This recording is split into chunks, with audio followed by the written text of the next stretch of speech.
শুভেচ্ছা। বাঙালিয়ানার প্রদোষের সংবাদে স্বাগত। শুরুতেই শুনে নিচ্ছি সংবাদ শিরোনাম। বিদেশি গণমাধ্যমকে জামায়াত জানিয়েছে জেতার সম্ভাবনা না থাকায় তারা রাষ্ট্রপতি নির্বাচনে অংশ নেবে না। তবে কি বঙ্গভবনের পরবর্তী বাসিন্দা মির্জা ফখরুল? টিকা দেওয়ার 4 মাস হলেও এখনও নিয়ন্ত্রণে আসেনি হাম। টিকার মান নিয়ে প্রশ্ন কারো কারো। এবার অন্যান্য সংবাদের সঙ্গে বিস্তারিত। বঙ্গভবনের নতুন বাসিন্দা হতে পারেন মির্জা ফখরুল ইসলাম আলমগীর। রাষ্ট্রপতি পদে তাকেই প্রার্থী মনোনীত করার ব্যাপারে বিএনপির শীর্ষ পর্যায়ে আলোচনা রয়েছে বলে দলটির দায়িত্বশীল একাধিক নেতা জানিয়েছেন। যদিও আগে অনেকের নাম আলোচনায় এসেছিল, কিন্তু শেষ পর্যন্ত বিএনপি মহাসচিব ও স্থানীয় সরকার মন্ত্রী মির্জা ফখরুল ইসলাম আলমগীরের নামই দলটিতে গুরুত্ব পাচ্ছে। বিএনপির নীতি নির্ধারণী পর্যায়ের একজন নেতা জানিয়েছেন, তাদের দলের শীর্ষ নেতা এরই মধ্যে নীতি নির্ধারণী পর্যায়ের নেতাদের কারো কারো সঙ্গে রাষ্ট্রপতি পদে প্রার্থী মনোনীত করার প্রশ্নে আলোচনা করেছেন। এ আলোচনা থেকে মির্জা ফখরুল ইসলাম আলমগীরেরই দল থেকে মনোনীত হওয়ার সম্ভাবনা দেখছেন নীতি নির্ধারণী পর্যায়ের ওই নেতা। বিএনপি এবার একজন রাজনীতিবিদকেই রাষ্ট্রপতি নির্বাচিত করতে চায়, আর তা হতে হবে দলের ভেতর থেকে। দলটির নেতারা এমন অবস্থানের ইঙ্গিত দিয়ে আসছিলেন। সেই অবস্থান থেকেই রাষ্ট্রপতি পদে বিএনপি মহাসচিবের নামই বিবেচনায় এসেছে বলে জানান এর নেতাদের অনেকেই। বিদ্যমান সংবিধান অনুযায়ী সংসদ সদস্যের সংখ্যাগরিষ্ঠের ভোটে রাষ্ট্রপতি নির্বাচিত হবেন। এমন প্রেক্ষাপটে সংসদের প্রধান বিরোধী দল জামায়াতে ইসলামী কোনো প্রার্থী দেবে সে সম্ভাবনা অত্যন্ত কম।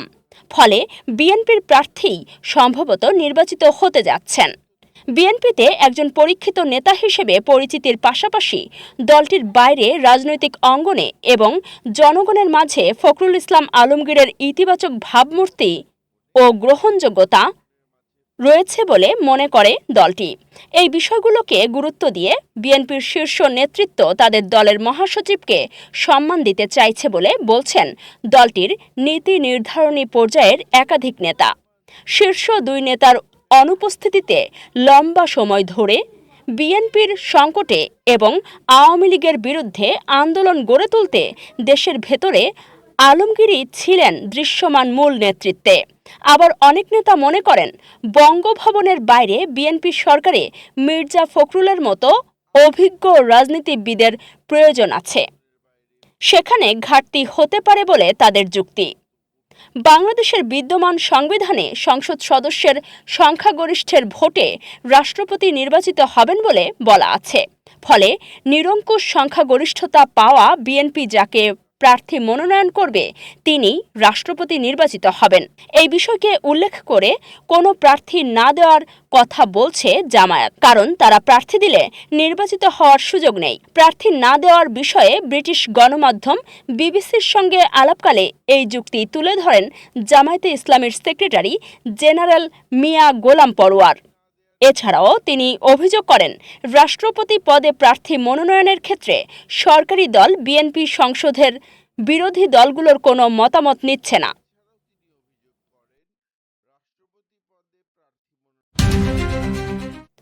বাংলাদেশের ক্রিকেট ইতিহাসের অন্যতম সেরা তারকা ও সাবেক বিশ্বসেরা অলরাউন্ডার সাকিব আল হাসান জানিয়েছেন, সরকারের পক্ষ থেকে নিরাপত্তা নিশ্চয়তা পেলে তিনি দেশে ফিরে বিচারিক প্রক্রিয়ার মুখোমুখি হতে প্রস্তুত।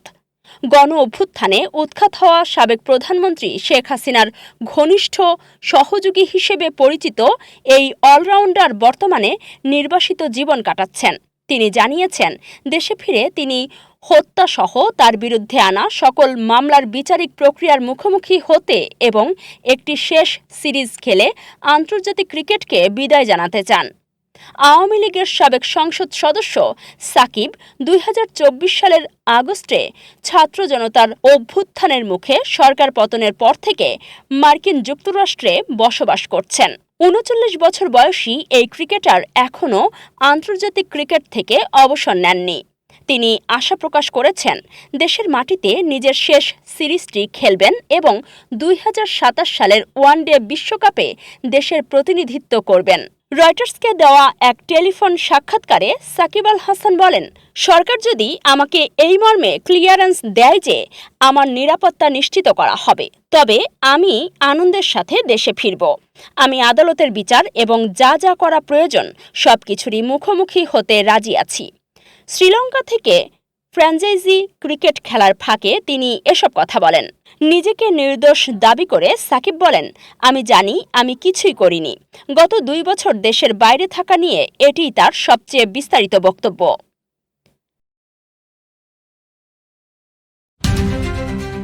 চলতি বছরের মার্চে দেশে হামের প্রাদুর্ভাব দেখা দেয়।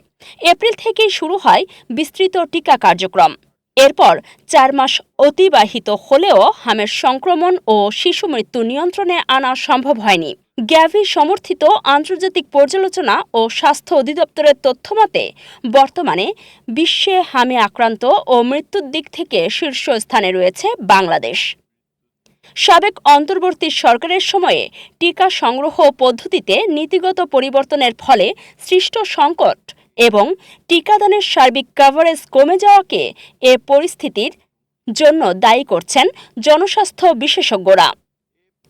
পাশাপাশি গ্রামাঞ্চলে টিকা সংরক্ষণ পদ্ধতি ও অবকাঠামোর কার্যকারিতা নিয়েও প্রশ্ন তুলছেন তারা। বিশেষজ্ঞরা বলছেন, একসময় দেশে হামের বিরুদ্ধে হার্ড ইমিউনিটিস ছিল প্রায়, কিন্তু গত ২ থেকে ৩ বছরে সেটি উল্লেখযোগ্যভাবে কমে গেছে। ফলে এবছর সংক্রমণ দ্রুত ছড়িয়েছে এবং অনেক শিশু সুরক্ষার বাইরে থেকে গেছে। বিশ্ব স্বাস্থ্য সংস্থার মতে হামের সংক্রমণ প্রতিরোধে অন্তত ৯৫% শিশুকে টিকার আওতায় আনতে হয়। দীর্ঘদিন ধরেই বাংলাদেশ জাতিসংঘ শিশু তহবিল, ইউনিসেফ পরিচালিত এবং গ্যাভি সমর্থিত সরাসরি টিকা সংগ্রহ ব্যবস্থার মাধ্যমে নিয়মিত ও নিরবচ্ছিন্নভাবে টিকা সংগ্রহ করত। কিন্তু ২০২৫ সালে তৎকালীন অন্তর্বর্তী সরকার নিয়মিত টিকা সংগ্রহের পদ্ধতিতে বড় ধরনের পরিবর্তন আনে। এর ফলে টিকা সংগ্রহে বিলম্ব সৃষ্টি হয় এবং নিয়মিত টিকাদানের হার উল্লেখযোগ্যভাবে কমে যায়। অন্তর্বর্তী সরকার ৫০% টিকা উন্মুক্ত দরপত্র পদ্ধতিতে কেনার সিদ্ধান্ত নেয়। ইউনিসেফ ও তাদের অংশীদাররা তখন উদ্বেগ জানিয়েছিল যে এভাবে টিকা ক্রয় প্রক্রিয়া ১২ মাস পর্যন্ত বিলম্বিত হতে পারে।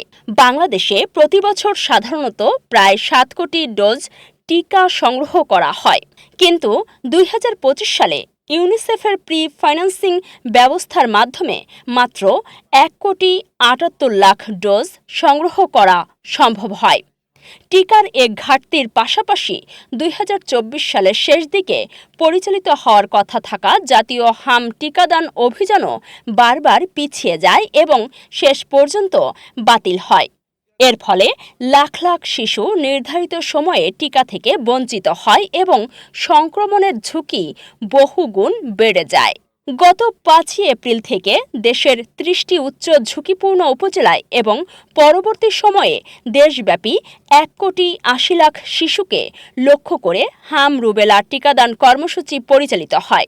১০ই মে স্বাস্থ্য অধিদপ্তরের বুলেটিনে লক্ষ্যমাত্রার ৯৯% এবং কর্মসূচি শেষে ১০৩% কভারেজ অর্জনের দাবি করা হয়। তবে জাতিসংঘের জুন মাসের প্রতিবেদন অনুযায়ী ৬৪টি জেলাতেই হামের সংক্রমণ ছড়িয়ে পড়েছে।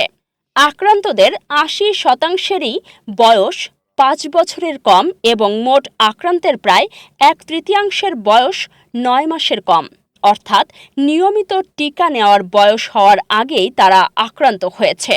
মাঠ পর্যায়ে ভ্যাকসিনের গুণগত মান ও সরবরাহ ব্যবস্থাপনা নিয়ে প্রশ্ন তুলেছেন অনেক বিশেষজ্ঞ। তারা জানিয়েছেন, হামের টিকা তাপমাত্রা সংবেদনশীল। এটি ২ থেকে ৮ ডিগ্রি সেলসিয়াস তাপমাত্রায় সংরক্ষণ করতে হয়। গ্রামাঞ্চলে সংরক্ষণ এবং টিকা দেওয়ার সময় এ তাপমাত্রা সবসময় নিশ্চিত করা যাচ্ছে কিনা তা নিয়ে পর্যবেক্ষণ প্রয়োজন বলে মনে করেন তারা।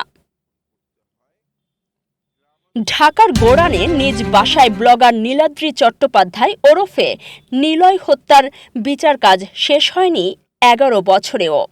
আলোচিত এ হত্যা মামলা ঝুলে আছে সাক্ষ্য গ্রহণের পর্যায়ে।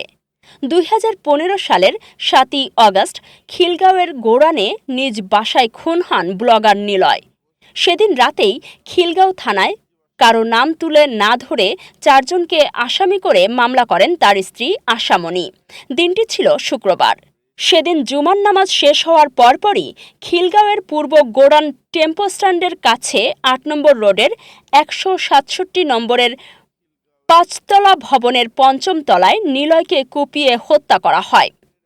ঘটনার বর্ণনায় নিলয়ের স্ত্রী আশামণি বলেছিলেন, জুমার নামাজের পরপর 2 দফায় 4 জন লোক বাসা দেখার কথা বলে প্রবেশ করে। তারা নিলয়কে কুপিয়ে হত্যা করে চলে যায়। কোপানোর সময় এক হামলাকারীর পা জড়িয়ে ধরেছিলেন আশামণি। এরপর তাকে চুল ধরে টেনে নিয়ে বারান্দায় আটকে রাখা হয়। আশামণির ছোট বোন ইসরাত তন্নিও ঘটনার সময় সেই বাসায় ছিলেন। চিৎকার করায় তাকেও আটকে ফেলা হয় আরেক পাশের বারান্দায়। ঘাড় ও গলায় কুপিয়ে 5 থেকে 7 মিনিটের মধ্যে নিলয়ের মৃত্যু নিশ্চিত করে হামলাকারীরা।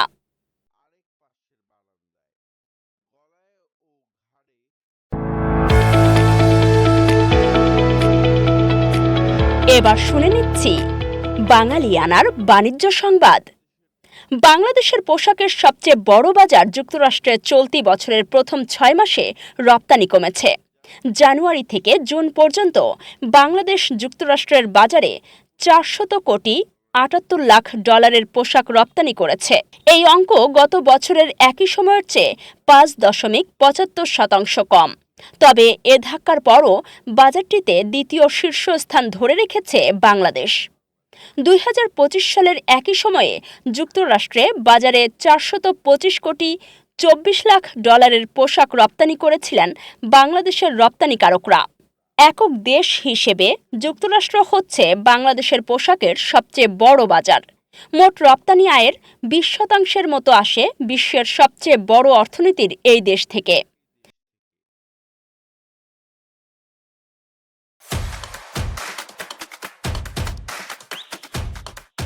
এবার শুনে নিচ্ছি বাঙালিয়ানার ক্রীড়া সংবাদ। কনফেডারেশন অব আফ্রিকান ফুটবলের নির্বাহী কমিটি বৃহস্পতিবার সর্বসম্মতভাবে ফিফা সভাপতি জিয়ান্নি ইনফান্তিনোর প্রতি সমর্থন জানায়। ইউরোপিয়ান, উত্তর আমেরিকান ও এশিয়ান ফুটবলের নিয়ন্ত্রক সংস্থাগুলোর অবস্থান যখন ইনফান্তিনোর বিরুদ্ধে, আফ্রিকা হাঁটল ঠিক তার উল্টো পথে। ইউরোপিয়ান ফুটবলের নিয়ন্ত্রক সংস্থা ওয়েফা গতকাল জানায়, বিশ্বকাপ সহ ফিফার প্রতিযোগিতা বর্জনের হুমকি থেকে এখনও সরে আসেনি তারা। একই দিন কাফের সর্বোচ্চ নীতি নির্ধারণী মহল ফিফা সভাপতির পাশে দাঁড়ালো। ইনফান্তিনো আগামী বছর মার্চে ফিফার পরবর্তী সভাপতি নির্বাচনে পুনরায় প্রতিদ্বন্দ্বিতা করবেন। বাঙালিয়ানার প্রদেশের সংবাদ শেষ হলো। ধন্যবাদ।